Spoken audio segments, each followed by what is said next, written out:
In today's podcast, I will be comparing the two popular American TV series, Shameless and Succession.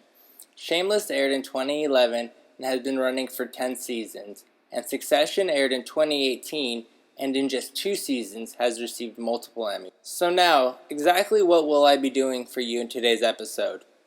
I will be conducting an analysis on Shameless and Succession by using the Marxist form of analysis through showing how the dominant groups, meaning the USA social and economic ruling elite, and their use of hegemony is shown through the social and economic class differences, which suggests, through current American TV series, that provide realistic examples of people pursuing an American dream. With the show Shameless, the example that I'm going to provide bases around their son, Carl. Here and there throughout the episode, the family is struggling and is about to lose their home. So in a plot to save the family's house and keep a roof under their head, their son Carl decides to start selling drugs and guns. This relates to the American dream in the form that a person can basically do anything they want to do in order to make money and provide for their family. Here, Carl does something illegal in order to pursue his survival and so that his family can be kept safe in their home. While his actions, to the viewer, may or may not be justified based on their perspective and view of social class, however, it's hard to argue that doing something illegal, especially in order to keep food and a roof under your family's head, is considered a wrongdoing. However, by the end of the episode, or further down in the series, Carl ends up getting caught for selling drugs and guns. And due to his low social economic status, he is not able to provide himself with a criminal defense lawyer and therefore must serve time in juvenile hall. In contrast, we have an episode of Succession where one of the family members also decides to commit a crime in order to protect his family's survival. Here, the family member Greg is told to destroy some sensitive documents that relate to scandals that have happened within the family's company.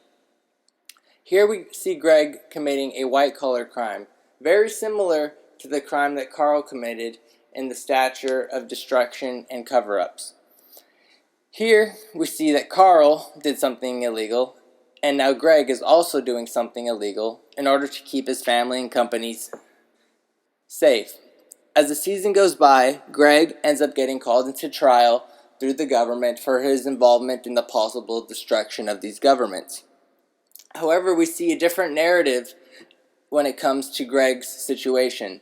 Greg was actually able to escape the trial and not face any criminal or civil consequences due to his illegal actions of document destruction.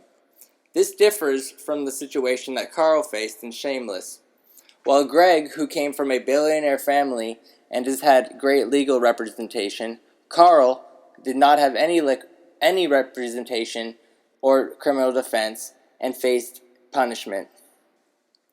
Through these examples, we show the comparison between the two families committing basically identical criminal acts and jeopardizing other people in order to further their own family's survival. In order to not devastate the wealthy family, they do not suffer any consequences. And in the current ideology and viewpoint, of society, the hegemonic view that the elite class's actions seem to be justified and do not get convicted for any crime, while in a similar fashion, Carl, the underprivileged, economically challenged member of society, gets charged and sent to jail for selling drugs. Here we see the socially prevalent ideology that a white-collar crime committed by a person of financial prowess will get away with the crime and his actions will seemingly be justified, at least in the eyes of the criminal justice system and possibly to society and peers. In contrast, we see the actions of a low-class individual are punished and seem to go against the status quo, which continuously is forwarding the narrative of disempowering the lower class and empowering the wealthy class's actions. As stated by Selnow, a neo-Marxist materialism today possess that all ideals, rules, laws, norms, customs, and social practices of a given society come to be based on real, concrete, observable objects, conditions, and practices related to material possessions and wealth. This relates directly to the previous example, where the wealth and social status of the elite class related directly to the society's outcomes. So now we get down to the so what factor. What does it say about our current American society and cultural values? In these two shows, it's seemingly that they show two extreme perspectives of wealth and economic class and division in America.